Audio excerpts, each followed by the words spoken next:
Yes, indeed, class. Today we are here to talk about caffeine. My name is Mr. Aegis. I will be your teacher for the evening. I'm a health teacher in the real world. I stream first-time playthroughs, indie, classic, retro games, and I give health and wellness lessons, like this one tonight, on the subject of caffeine. We're in our food and drug unit, so we're going to be talking about what caffeine is, how much is too much, can it be good, is there anything good about caffeine? Afterwards, of course, we will be playing my first time Undertale Geno run. But for now, let's talk health and wellness.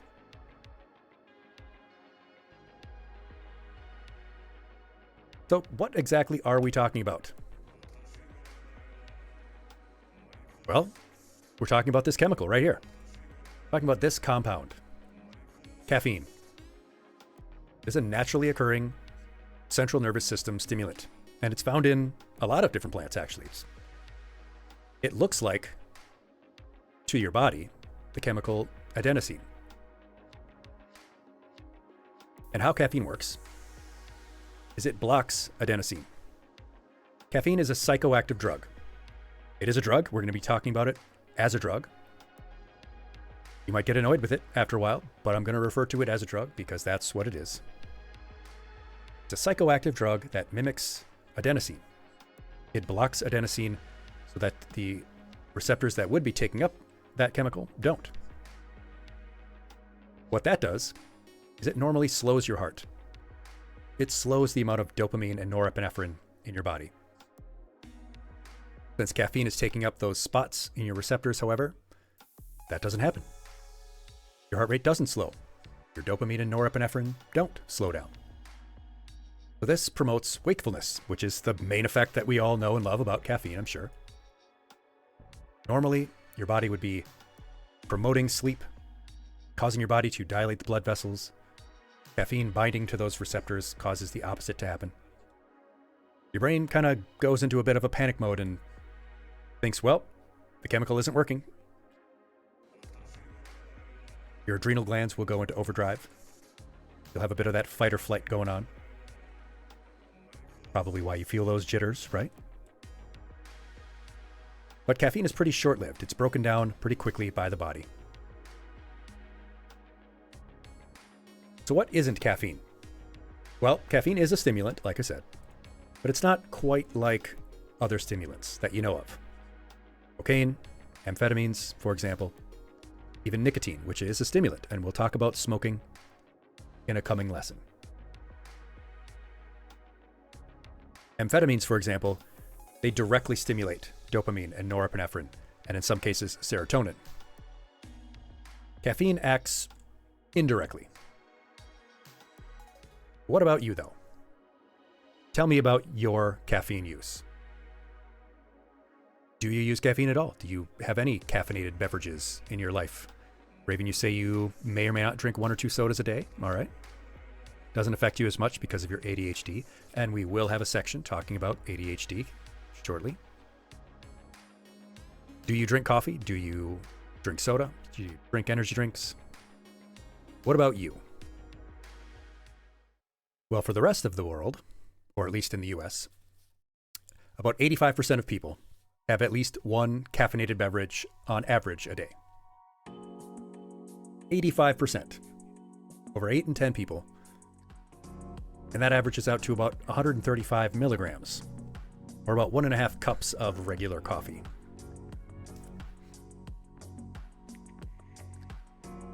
Under 18, about 1 in 4 have daily caffeine. At least that's what their parents say. That's what their parents admit to. 1 in 4 under 18, their parents admit that they drink caffeine. Those of you who do drink coffee, how do you like it? How do you like your coffee? Which cup matches you best? You like your coffee dark and sweet? You like it dark and plain? Like it full of milk and sugar? Maybe just milk? How do you usually take your coffee? How you like yours crammed full of other stuff that isn't good for you? Raven, you like yours as light as possible? Chris, you like either A, B, or E, so either dark or middle of the road?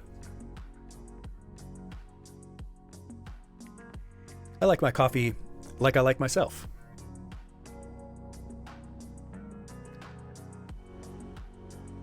I don't.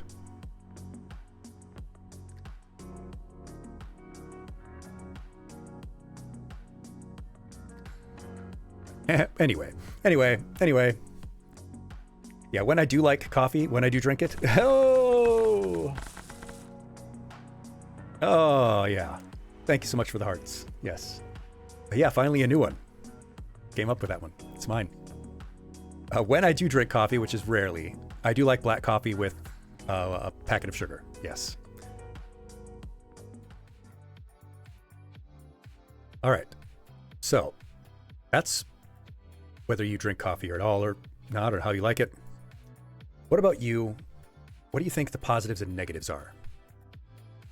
What do you think the good things about caffeine are, or coffee, or however you take your caffeine? And what do you think the negatives are? Before we even get started, what is your current position? Where are you currently? What's your current knowledge like about what might be good or what might be bad about caffeine?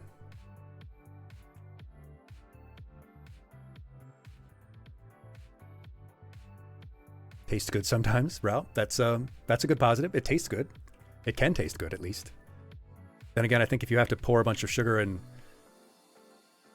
milk into something to make it taste good, I don't know if it necessarily counts. Holding you together when you can't get your Adderall.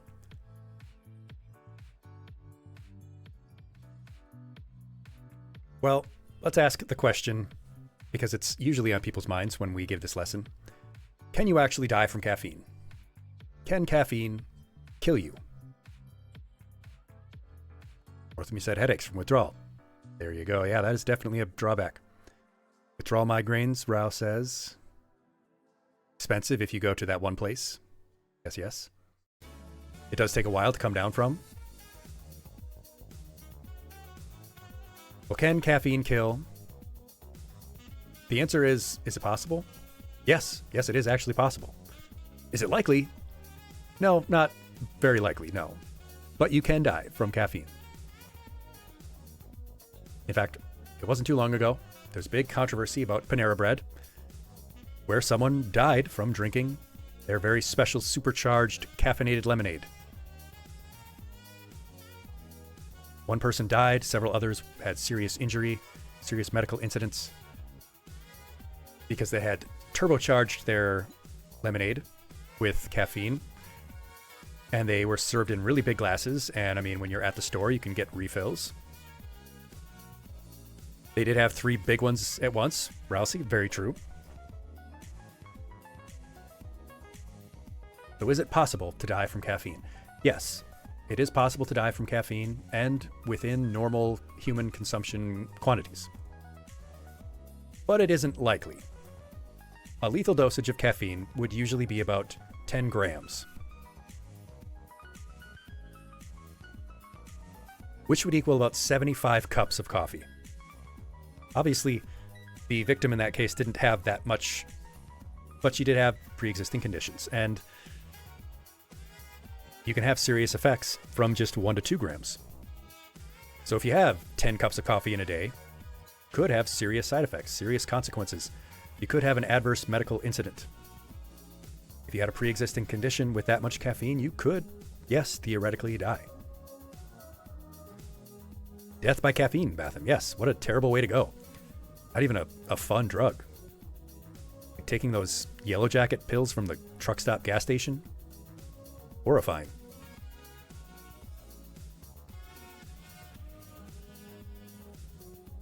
So if that's deadly, if 10 grams is deadly, how much is safe? How much is too much, and how much is safe? Well, the FDA and the Mayo Clinic and others, they say it's about 400 milligrams. And they say, quote, it appears to be safe for most healthy adults. A quick question before we continue. Why do you think I highlighted each of those individual things? Each of those individual words, why are they underlined, each one?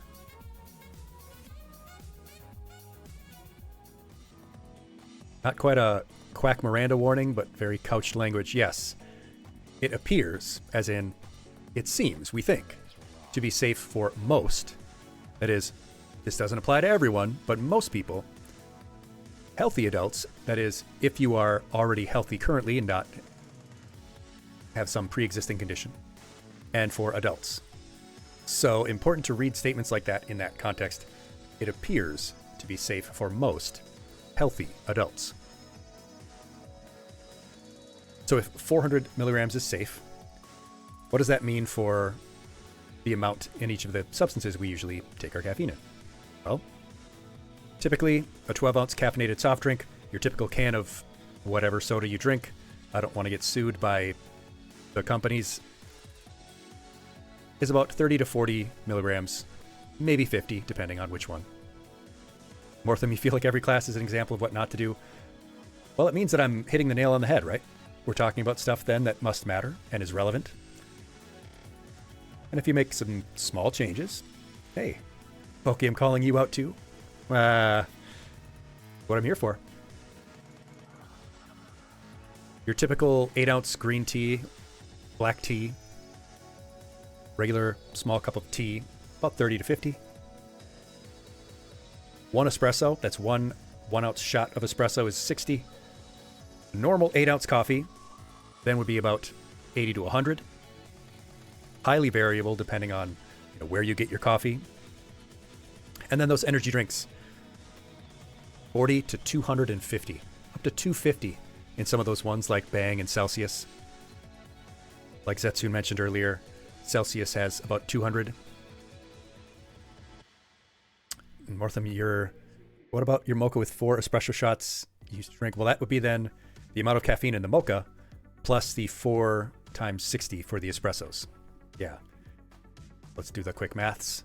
4 times 60, 240. And 100 coffee, so 340 milligrams of caffeine probably in that one drink. Not an insignificant amount of caffeine. That's a full day's limit. We'll talk more about the specialty coffees. Hey, Papyrus, do you drink coffee? Oh!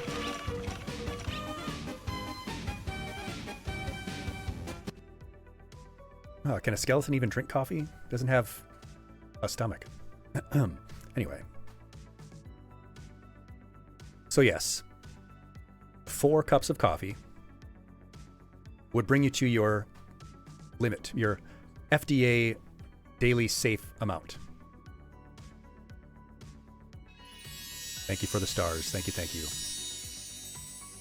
Can somebody tell me why they think I have an asterisk by the 4 cups of coffee and this typical cup of coffee on the image? You've been good guessers so far, class. It does have to do with what we were just talking about. Mortham, you hit it on the head. Cups can be huge. Is this normally what you consider to be 1 cup of coffee or 1 serving of coffee?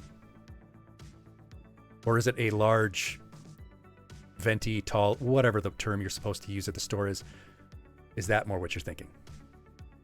You mean measuring cup coffee? Yes, 8 ounces. Not your coffee mug. Not your enormous, comically large coffee mug of coffee. But 8 ounces, like from a measuring cup. 4 of those of coffee would be your typical daily healthy limit for most adults. Let me ask you this. It says that a 12-ounce caffeinated soft drink is 30 to 40 milligrams. So even if you had a 6-pack of soda, it would only be 240, right? It would only be 240 milligrams of soda at most. Still less than 1 big energy drink. But how do you feel after 6 sodas? Do you actually feel good? Do you actually feel healthy? If you were to pound 6 sodas, would that feel like a healthy experience? How about those giant sodas from McDonald's? Yeah, exactly. Or the big gulp at the gas station, at your local Quick Trip, or Buc-ee's, or Wawa, wherever it is that you go. I don't want to get in trouble with anyone. The 64 ounces, that's basically a bucket. It's So let's talk a little bit about the history, though, because, yeah, that's some science, but how long have we actually been using caffeine? How long has caffeine been in society? Well, tea, at least in terms of tea leaves that have been eaten, consumed on purpose to get some kind of effect from them, has been around since at least 2700 BC in China. There are legends, there are myths about when it first came into being, so we don't really know exactly how or who. As far as drinking tea, we have evidence for tea ceremonies or tea products, teacups, things just for tea, going back to 500 BC in China.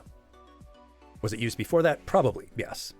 That's just the earliest solid evidence we had, where we actually have pottery for tea dating back 2,500 years now. So it's been around a very, very long time. People have been using tea as a drink, getting caffeine from it for a long, long time. Coffee being consumed for fun can be traced to about 1400 AD in what is now called Yemen. So that also goes back a very, very long way, hundreds and hundreds of years now. Colas actually go back to the 1700s into the tropical areas of Africa. Cola nuts were used to improve the taste of water.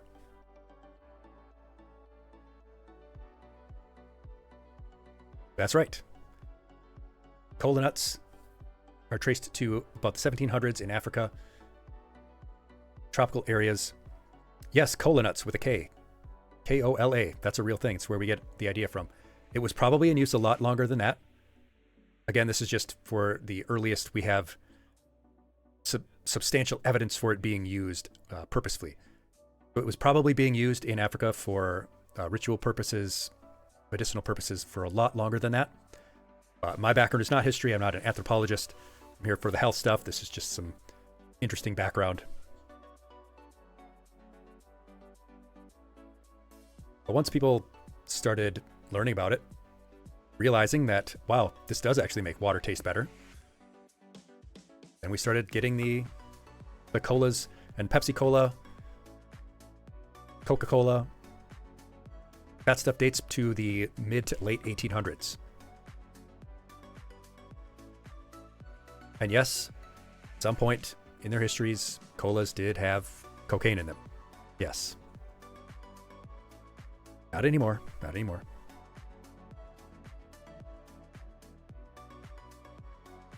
Oki-chan, you say that after the war with the US, the first recipe of cola had drugs in them. The creator was in the word and had an addiction. Yes.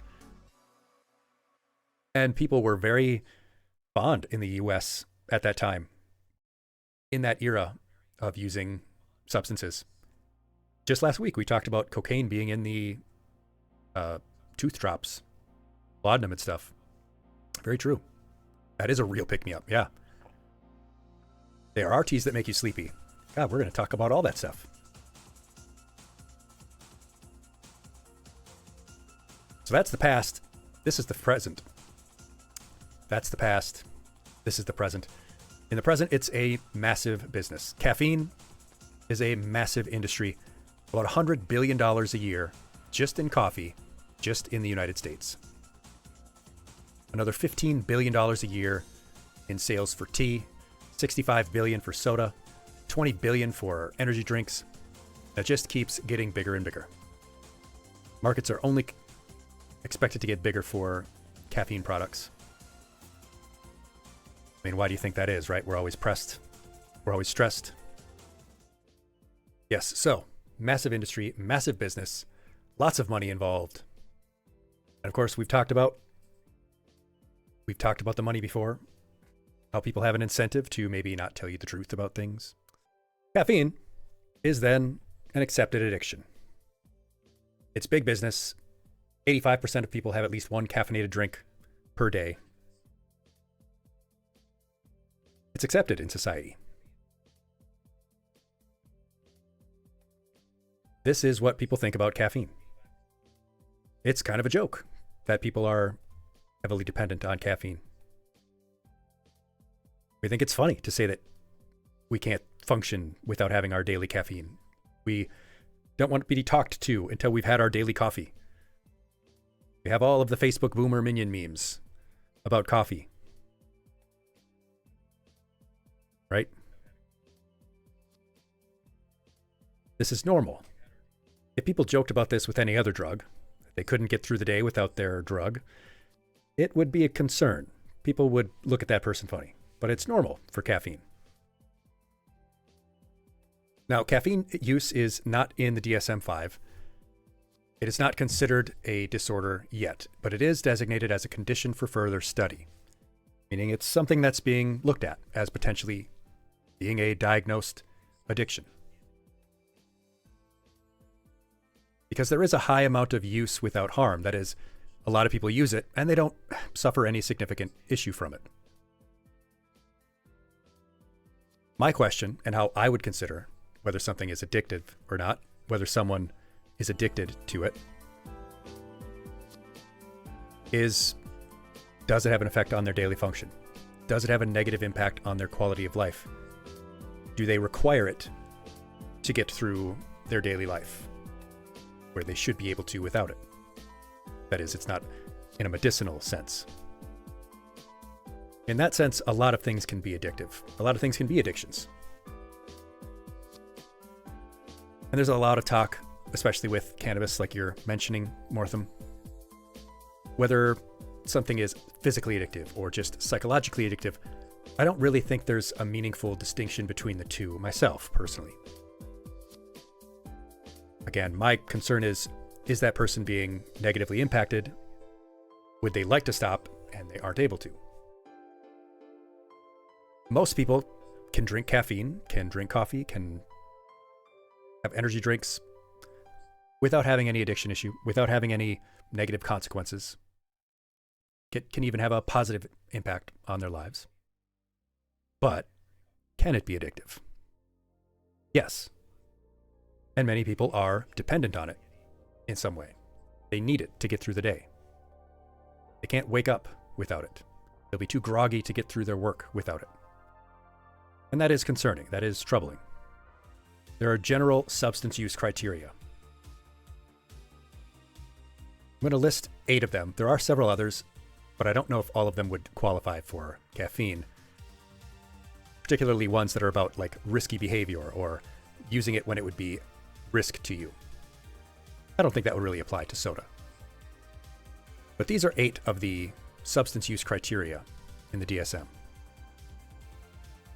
I want you to think about whether someone might experience these with caffeine.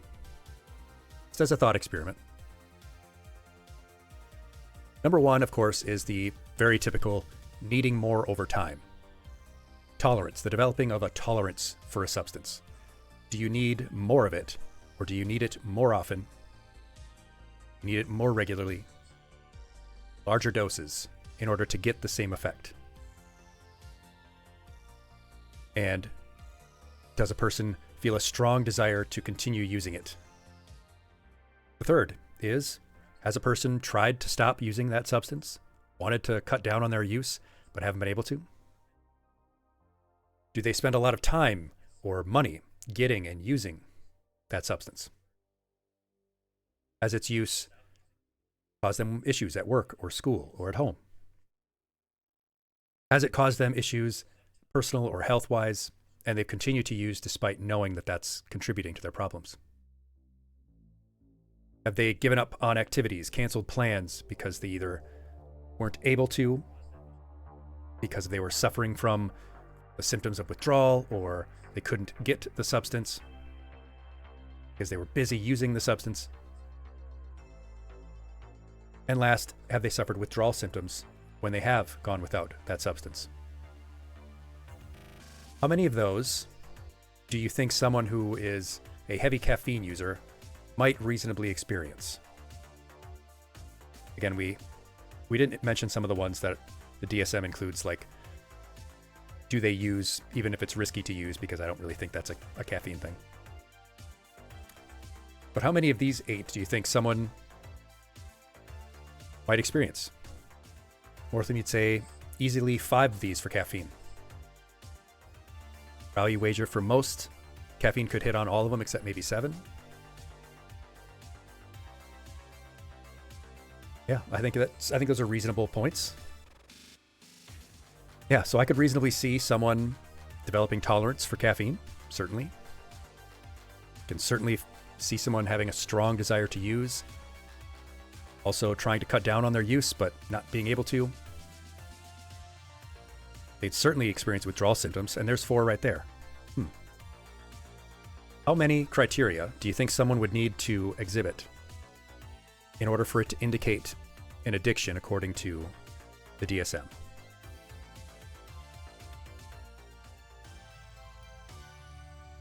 Rao suggests 3.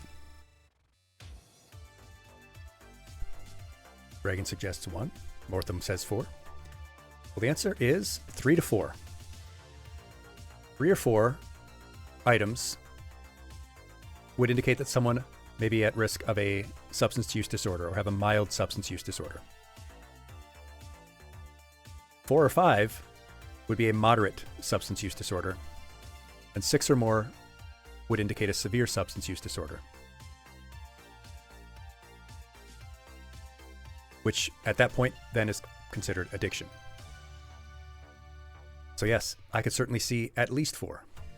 Tolerance, strong desire for use, difficulty stopping and cutting down, and withdrawal symptoms. And it might certainly end up with a person spending a lot of money on their coffee addiction. What do the polls say? What do people think? 38% of people who use caffeine, who use coffee, who drink soda, who drink energy drinks, 38% of people say they feel addicted. I think that's just as important a criteria as all of these others. Does a person feel like they're addicted? Does it feel like to that person like they can't give it up? 38% of people say they feel addicted to caffeine. The highest rates are for Gen X and millennials, both at 45%. Gen Z at 36%.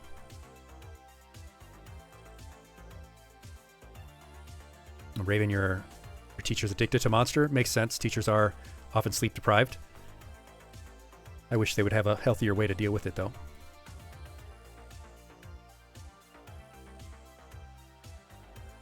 So let's talk about these specific methods, the delivery methods for this drug called caffeine. And the first one, of course, let's get right into coffee. Coffee is king. Coffee is the biggest source of caffeine for at least people in the US, in most parts of the world. Coffee use is extremely high, and it's soaring, especially from mocha, latte, frappuccino, espresso, all different kinds of specialty coffees that are rising in popularity. This is extremely normalized. Coffee is just a normal thing in our daily lives. We go out for coffee. We have someone out for coffee. Coffee is 50% of all movie lines for a first date. Yes, indeed it is, Rao. And not just for the stimulant effect, but, like we're talking about, for socializing. And, of course, it's also used for dessert. People enjoy using coffee as a vehicle for delivering sugar to their bloodstream.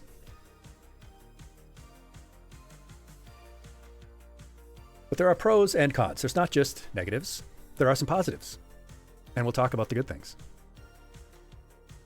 Coffee does contain B vitamins, magnesium, potassium. It's an antioxidant-rich drink. And there is some evidence that moderate use, that is 1 or 2 cups a day, may reduce some cancer risk and may even reduce the risk of developing Parkinson's disease.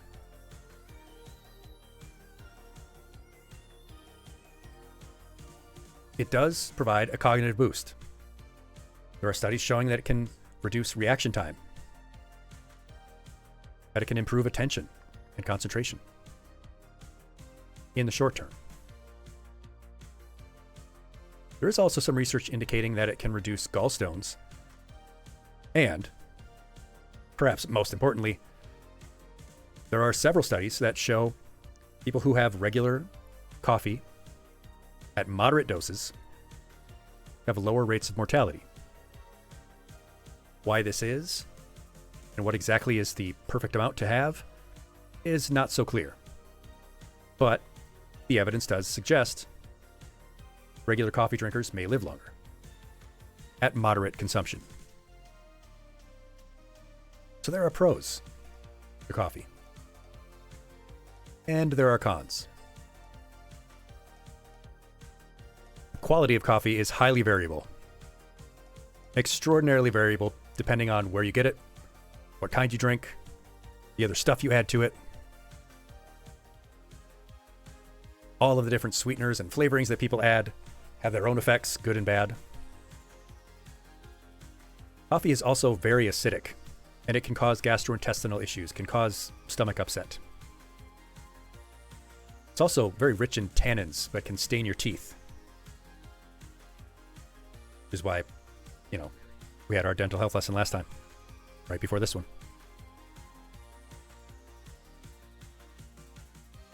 It's also dehydrating.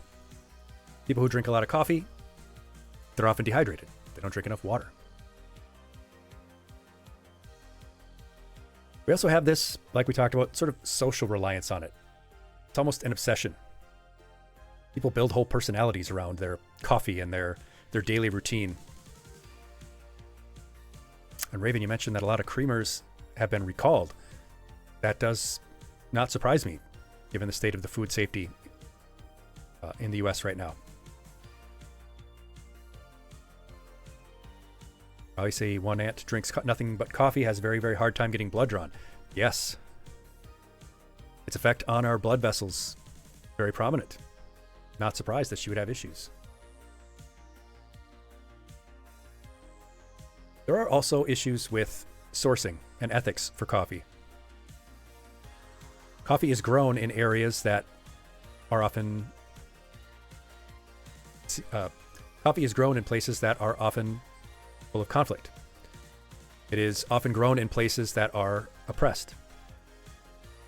There's heavy deforestation in areas where coffee is grown. Places are clear-cut to grow coffee grounds, coffee beans. Areas are cleared for coffee production instead of other more useful crops. The quality of your coffee, if it's not very good, if you're not getting well-sourced, high-quality coffee, it may be contaminated with pesticides. The fertilizers used may contaminate the water table in the place that it is grown. Some coffee companies engage in unsustainable practices that are harmful for the environment. And a lot of coffee, unfortunately, is grown using exploitation, even slave labor. So there are definite drawbacks to coffee as a vehicle for our caffeine addiction.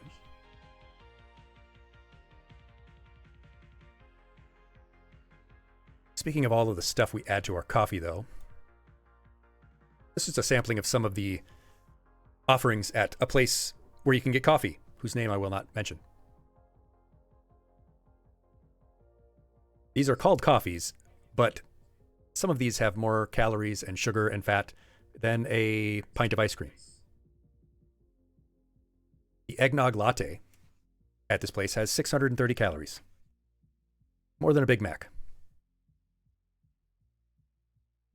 The mint chocolatey chip frappuccino has 680 calories. Even this green tea. Oh, green tea is so healthy and good and lovely. The Tezo green tea frappuccino, 650 calories.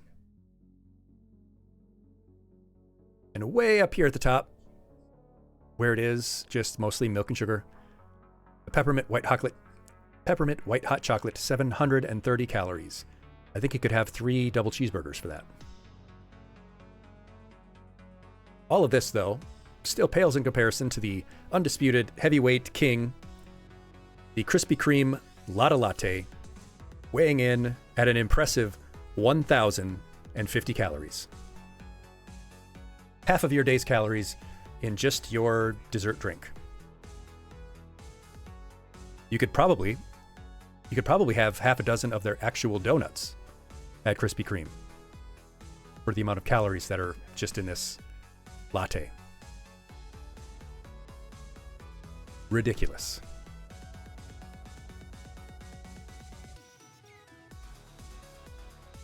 So if you do want to drink coffee, if you want to get those pros without the cons, you want to min-max, you want to maximize your benefit and minimize your risk.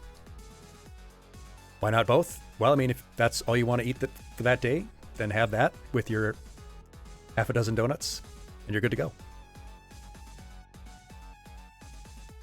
Keep those additives low. Reduce the amount of stuff that you're pouring into your coffee. Make sure that you're getting less than 4 cups and that they are just cups, not 4 servings, not 4 glasses, 4 cups, 4 8-ounce cups, not 4 16-ounce goblets, 4 cups. Make sure you're drinking lots and lots of water, plenty of water. And try making your coffee at home. It might be convenient to pick it up at the store, but when you're making it at home, you have more control over what you're adding. And you know the source because you bought it. You can look for coffees that are made from ethically sourced beans. It also helps you manage when and how much you're drinking. If you only make enough for 4 cups, then you only have 4 cups available. You're not going to have more than that. Yes, one Krispy Kreme original glazed donut is under 200 calories.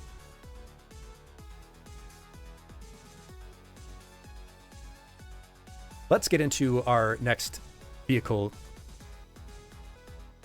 Let's get into our next vehicle for delivering this drug called caffeine, and that's tea. Tea is the oldest delivery method for caffeine. And there are a whole lot of different options. There's a whole lot of different styles, many different types of tastes of tea that you can have to deliver yourself that delicious, lovely caffeine that you want so much. So why should you use tea? Well, regular, moderate use of tea, that is 2 to 3 cups, has a lot of antioxidants. Tea is antioxidant rich.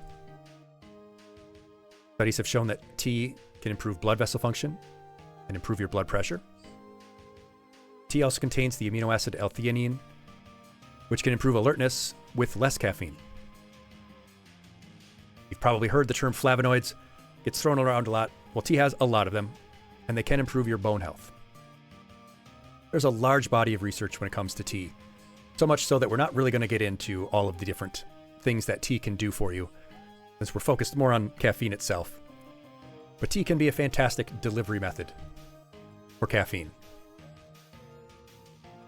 However, because there are so many different types and so many different options, there are many different variables. Tea is also, like coffee, rich in tannins, which can stain your teeth. Some research does also indicate that tea can interfere with the absorption of certain nutrients like iron and calcium. Tea may also aggravate your digestive system. Some people experience bloating from drinking tea. There's also a whole lot of different herbal teas with different substances in them. They make a lot of different health claims, and there's a lot less study about them.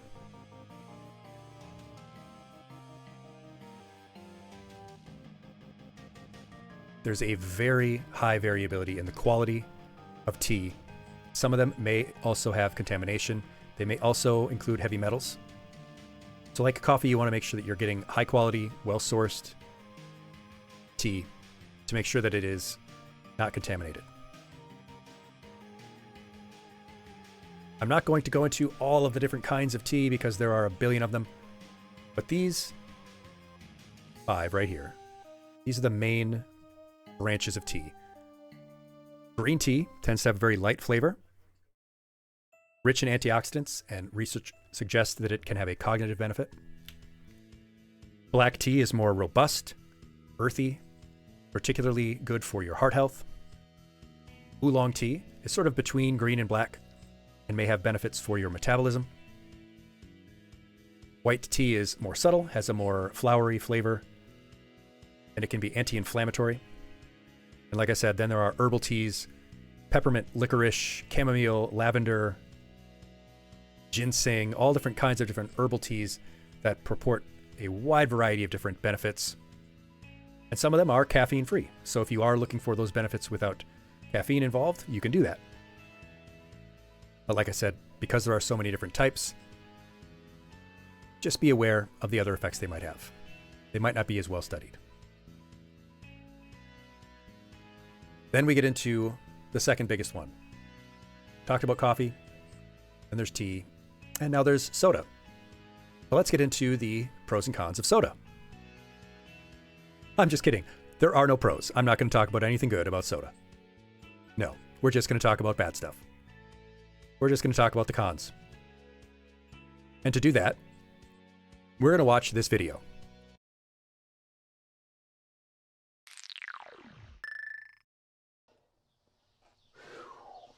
Hot out.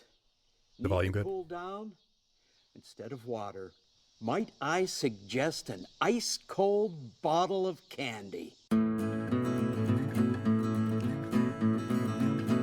We added some water and bubbles to it so you can pretend it's a drink. It's not. It's basically syrup. But my competitors and I have spent decades and billions of dollars to slowly make the general public associate our product with fun, happiness, togetherness, and in some cases, entire holidays, which thankfully happen regularly, forever. Point is, you're probably already on board with the idea of consuming wet sugar with bubbles in it. So I'm not going to spend any more money on this, nor am I going to pay a celebrity millions of dollars to tell you to drink wet sugar with bubbles in it. I don't need to. You love it. Hi. I'm some guy named Roger, and if it's hot out, or you like having friends, or some other virtually universal aspect of life, I think you should buy some Horton brand effervescent liquid candy. But more importantly, buy some for your kids. Of course, buy some for your if your child kids. goes to public school, we have huge stakes in their lunch programs, so we'll just sell it to them directly and cut you entirely out of the equation. You can even put money in a glass box and get a wide variety of flavors. Yep. Easy and convenient. Caramel dye. If you knew how much sugar a human is supposed to consume in a day, very little, and how much sugar is in one bottle of wet sugar, lots, you probably wouldn't drink it. And we want you to drink it. So we bullied the FDA into letting us straight up not give you that information. But if you're really concerned, we can put the word diet somewhere on the can and replace the piles of natural sugar with chemicals that are so incompatible with human biology that our bodies don't even metabolize them. It's true. That's gonna slide right through me. Luckily, we're pretty sure these chemicals don't cause any lasting damage, well, except bladder cancer in laboratory animals and other kinds of cancer in other laboratory animals. But you're a human, so Well, most of us are. Sweet, sweet acid. Yes, acid is the right word. If I pour a bottle of cool, refreshing, sugary acid onto a car, it will literally strip away the paint. But we don't pour it on cars. We pour it in our mouths, past our teeth, into our tummies. And you'll pay more money than you should for it, even though it costs almost nothing to produce. The container actually is the most expensive part. It's true. The container is the most expensive part. Could you save that for me? Awful lot of water went into making that. I'm Roger. Yeah. Buy some. Can I get my stomach pumped? Yeah. Awful lot of water was wasted in that. So yes. Yes, indeed. I'm not going to give you anything good about soda, because I don't think there's anything good about soda. I mean, besides the taste, I mean, that's all fun. But yes, if soda commercials were honest, that's what they would be like. The next drug delivery method we're going to talk about for caffeine is energy drinks. The next big thing, the current big thing. Red Bull, Monster, Rockstar, Bang, Celsius. Energy drinks have skyrocketed in popularity due to some extraordinarily effective marketing. Extremely successful. They made them seem cool. Got themselves associated with extreme sports, with colleges, with older youth, with college-age kids. They got themselves to look like soda, but for cool kids. With so much caffeine that it was much more drug-like.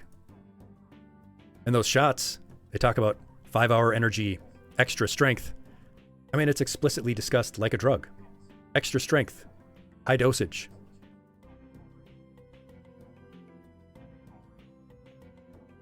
But these energy drinks have enormous amounts of caffeine.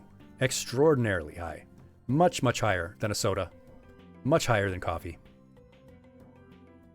Many of them are also very high in sugar. Or if they are sugar-free, very high in artificial sweeteners. They may also contain other stimulants like guarana.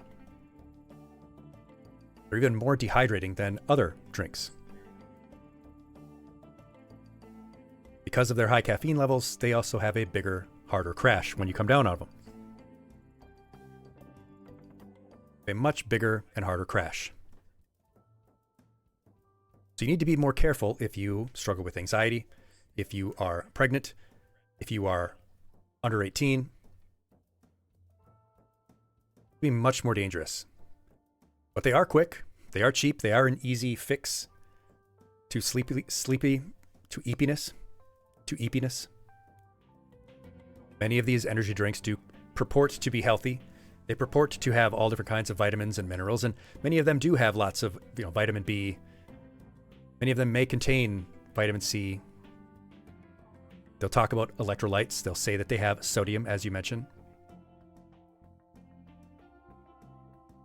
The question is, do you need all those things? And is it actually helpful for you to get it in a container that's full of caffeine? They also don't very clearly label where the caffeine is. They have big ingredient lists, long lists of ingredients, and then in tiny little letters way down here at the bottom, where you can barely see it, they'll tell you they'll tell you how much caffeine that actually has. And generally, correct, you don't need extra electrolytes. You really don't. If you are working out heavily, if you are an athlete, you generally don't need additional sodium, additional electrolytes. Some additional cons, though. Energy drinks are also associated with alcohol and heavily used with alcohol, especially by those very college-age young adults that they're being marketed towards. And alcohol and caffeine are extraordinarily dangerous together. Alcohol is a depressant, caffeine is a stimulant. You don't want to combine those things. Energy drinks, especially in youth, with their high caffeine levels, can lead to mood issues, cause cardiovascular risks. And if you need that much caffeine, at that point, why not just take a caffeine pill? Why not just skip the sugar or the artificial sweetener, the big list of other ingredients, and just take a caffeine pill? And then you can take much more precise dosage. You take exactly and only the amount that you want. Without all of the sugars, without all the additional ingredients, without any additional stuff to worry about and not be sure what it does. Because like we talked about, caffeine is not an all bad thing.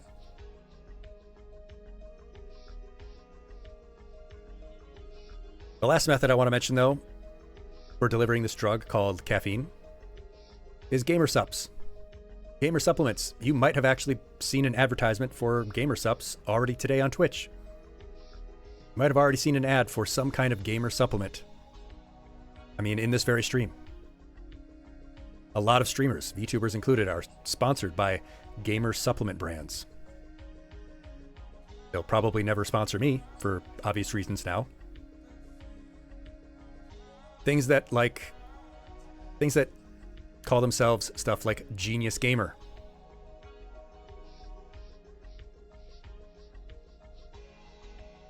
There are a billion different gamer sup brands out there now. They will brand anything for gamers, Ocelot says, and it's true. Most of these things are just pre-workout drinks. They're just pre-workout powders rebranded as gamer sups.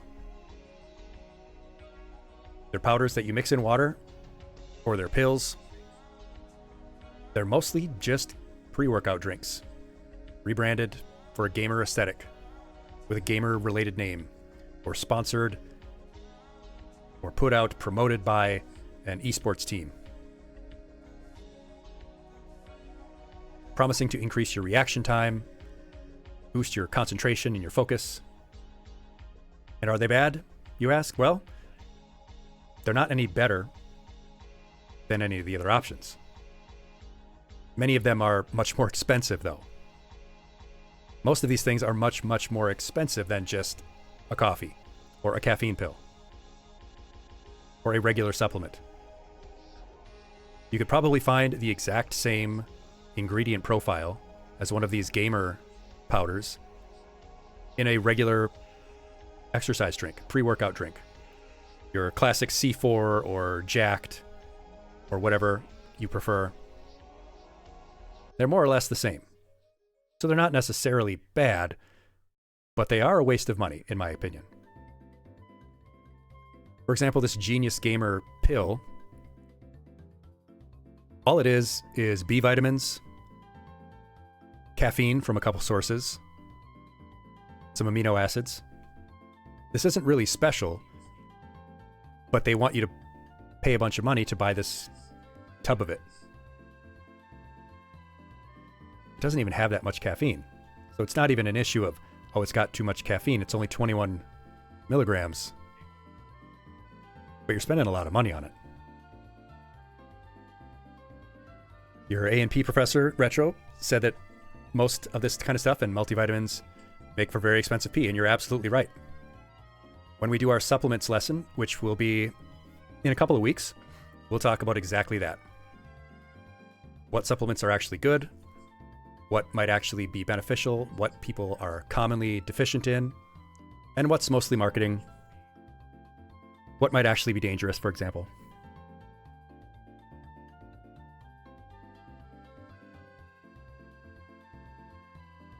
So, in the end, there are some good things about caffeine.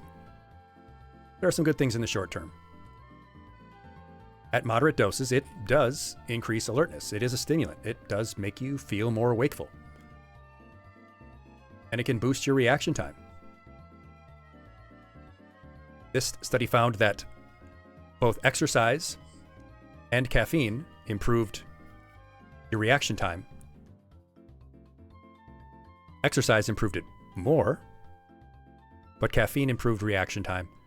Interestingly, though, people who were regular drinkers of caffeine experienced a greater benefit to their reaction time than people who don't usually use caffeine. So it seems there might be a dependency issue. Perceived exertion as well can be reduced by caffeine. Caffeine can make it feel like the work you're doing in exercise isn't as hard as it is. And I don't really focus on this much, but it is an effective appetite suppressant. I don't like to focus on that because people get fixated on it, and it really shouldn't be used for that purpose unless under the direction of a physician. There are also some good long-term benefits to regular, moderate usage of caffeine. We talked about reduced neurological risk, the potential reduction in Parkinson's disease or even Alzheimer's. And there are reductions in cancer risks.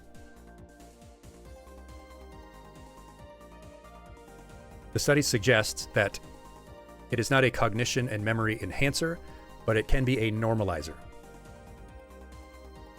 That is, if people are predisposed to or have other risk factors for Parkinson's, Alzheimer's, memory issues, cognitive problems, that regular moderate usage of caffeine might attenuate those risks. And as we see here in this graph, where green are people who drink more than 1 cup of coffee per day, and blue and red are non-drinkers and less than 1 cup of coffee per day, respectively, mortality risk is actually lower for people who have those moderate coffee consumption habits. So there's more study needed for caffeine, but there is some strong research for coffee when consumed regularly at moderate, safe dosages, increasing lifespan.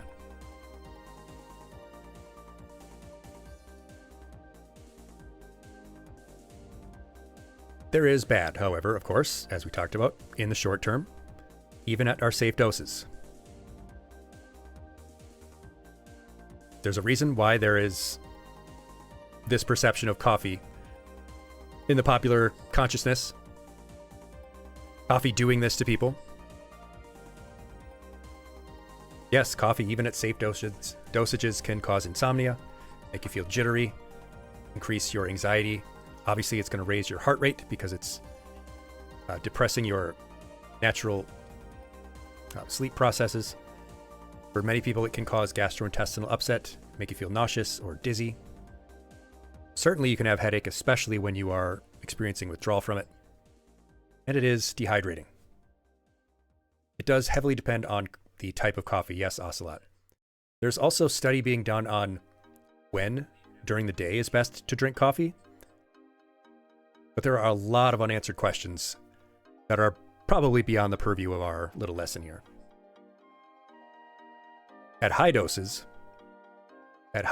far beyond that regular safe 400 milligram level, people can experience heart arrhythmias. They may even experience seizures, panic attacks, racing thoughts and confusion, and even like in the case of that person in Panera Bread, may even die if they have a pre-existing condition. In the long term, even at safe doses, sleep issues can arise. People can develop a tolerance.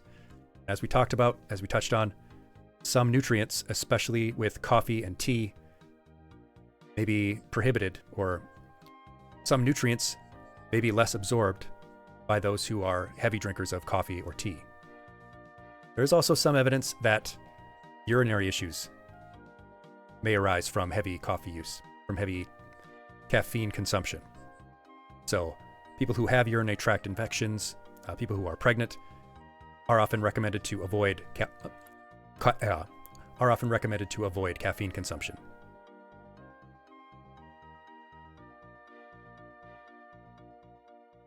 Then there's the ugly part of it, and that is heavy use over a long period of time. Sleep disorders may arise. Heavy chronic caffeine consumption can worsen anxiety or mood disorders. Because of difficulties with calcium absorption, bone health may be affected. And the GI upset may lead to ulcers, although more research is needed on that. For these long-term sleep issues, they're pretty significant. Even when the caffeine is not consumed near bed, it does disrupt your natural circadian rhythm.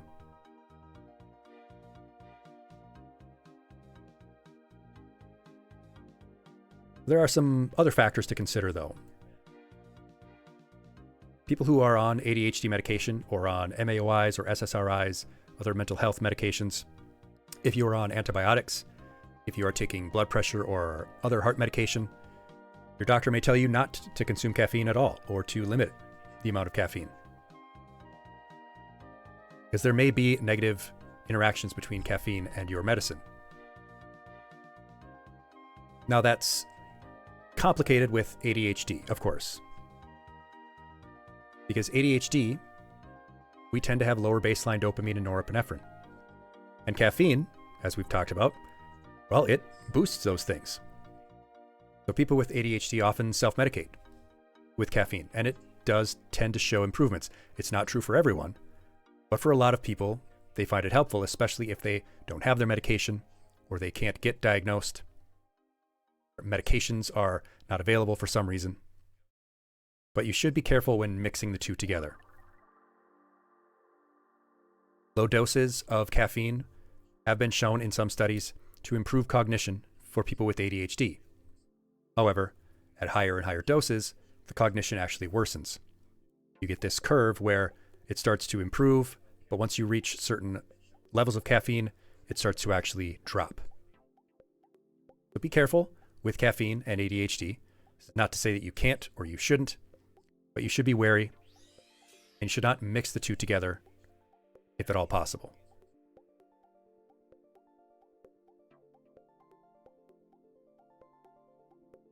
If you want to slow down, if you want to reduce your amount of caffeine, you can. Go gradual, just as it would be in trying to break other habits. You don't have to go cold turkey, so to speak. It's helpful to track your amount of consumption. Oftentimes, people don't realize how much they're taking. With caffeine, they might have 2 cups of coffee in the morning to get ready for work or school. And then they have an energy drink at lunch to help prevent the after lunch blood sugar crash. And then they come home and have 2 or 3 sodas for dinner. And before they realize that they've had 500-600 milligrams of caffeine in a day, thinking that they didn't really have that much. So if you are concerned about it, start tracking. Actually write it down, write a note to yourself, DM yourself a message for each time you have a caffeinated drink, and add it up. See how much you're actually taking in each day. Getting that baseline will help you then to start reducing. One helpful way is to switch to caffeine-free versions of whatever it is you're taking for half of your time. Half of the time that you're drinking that substance. Or as Rao did earlier, mentioned switching to half calf.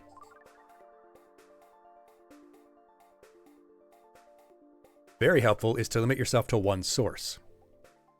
If you're one of those people who is having coffee in the morning and an energy drink during the day and soda at night, limit yourself to just one. Allow yourself to have the caffeine if you want it, if you need it, but just have one source. I'll only get my caffeine from coffee. And definitely, because we harp on sleep all the time, set a cutoff time. After 8 p.m., I will not drink any caffeinated product, for example. That can be a very powerful way to cut off your caffeine consumption, to limit yourself, to reduce the amount at least. And be patient with yourself. Don't allow one bad day to become a bad week. If you screw up, it's fine. But you drank too much caffeine in one day. Doesn't mean you have to do it again tomorrow. And yes, alternatively, you could just never try it in the first place. If you want to boost your energy levels the right way, though, the best way, get better sleep. That's number one, the biggest thing you can do. Get better sleep. That will reduce your reliance on caffeine significantly. If you get better sleep, you won't need as much coffee in the morning. Trust me. And if you don't drink as much coffee in the morning, you'll probably get better sleep. It's funny how that works. Get some daily physical activity. Get moving around, at least a little bit. Physical activity during the day will improve your energy levels throughout that day and will help you sleep better that night, which will help you wake up more refreshed and rested in the morning. Drink more water. Drink more water, trust me. Practices that people don't really think about, though, are things like mindful eating and limiting your sugar and processed foods. If we are weighed down by our sugary processed foods all the time, if we are eating rapidly and too much, we feel sluggish, we feel like we need that caffeine to get through the day. And maybe the hardest ones of all, though, are stress management and mindfulness. Boosting your energy level by reducing your stress sounds great in theory, but a lot of us have a lot of stress. But there are methods that we can use to at least try to make the effort. Having to spend energy to feel energetic, Rao says, is one of the things they never believed until they started running for the first time. I hate when that happens, right? Darn, they were right all along. Oh, if you're allergic to water, I can't help you there. And get some time outdoors. At least a little bit of time out in the sun. That is also shown to improve energy levels. That's the content of the lesson. Let's ask a few questions. Without looking back in your textbooks, how much caffeine is typically in a single cup of coffee, 1 8-ounce cup of coffee? Rao suggests 10 milligrams. I'm assuming not 10 micrograms.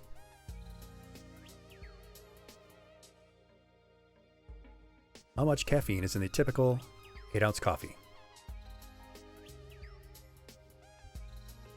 How about in the typical soda? Well, a typical soda has 30 to 40 milligrams of caffeine, and a typical 8-ounce cup of coffee, regular black coffee, has 80 to 100 milligrams. What about those high-calorie coffees we talked about and showed in that chart? How many calories did that highest one have? What was that worst one, and where did it come from? And yes, there are humans who are allergic to humans, and humans who are allergic to tea. Rao has it on the head. It's 1,050 from the Krispy Kreme Lotta Latte. And lastly, when did tea begin? When do we have evidence for the first use of tea as a drink?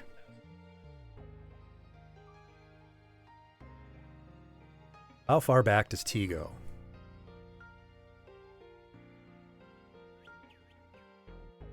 Rao says 200 BC, give or take. Reagan says 2000 BC sometime.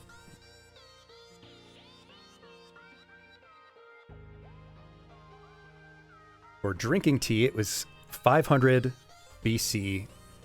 And for the use of tea being eaten, yes, about 2000 BC. So yes, goes back a very, very long time.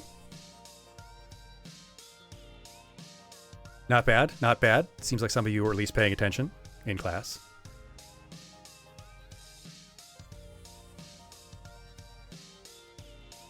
And of course, we can certainly connect this lesson with others, right? What other lessons might our discussion on caffeine connect with that come to mind?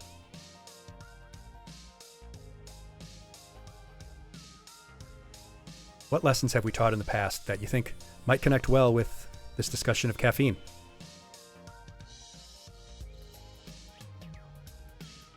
Sleep, Dragon puts the nail on the head right off the bat. Yes, sleep.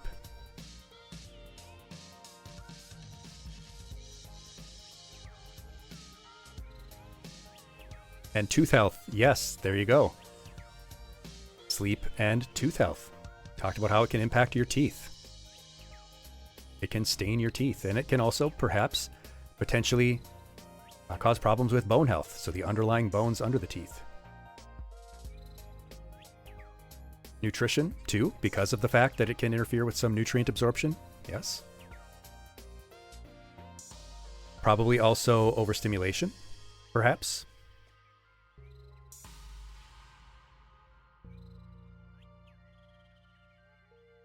So this can certainly connect with other lessons we've talked about, and I'm going to ask this, as I've been doing for each lesson we do, to help highlight how interconnected all the things we talk about are. Fantastic work, though, class. Fantastic job. Your homework is to make one change, to add one thing, or remove one thing from your routine, to improve your energy levels. I can't tell you what it is. because that's up to you. But I want you to think about it as we go through our game session tonight, our gaming portion of the lesson. That is your homework. But you have successfully completed our caffeine lesson for 2025. Congratulations. If you would like to have your certificate, I can get it to you in our Discord. You can join the Discord by clicking the link in the chat right now, and you can follow us on the socials. I think you all did a great job in our lesson tonight. Thank you so much for paying attention. Thank you so much for watching this lesson. I hope you learned something useful and that you can apply it to improve your quality of life. If you liked what you saw, make sure to follow the channel and follow us on Twitch so you can join our lessons and games live. On the screen, you'll see links to our channel and our playlist of other lessons. Thank you again for watching and for supporting independent streaming and educational content. I hope to see you next time. Class dismissed.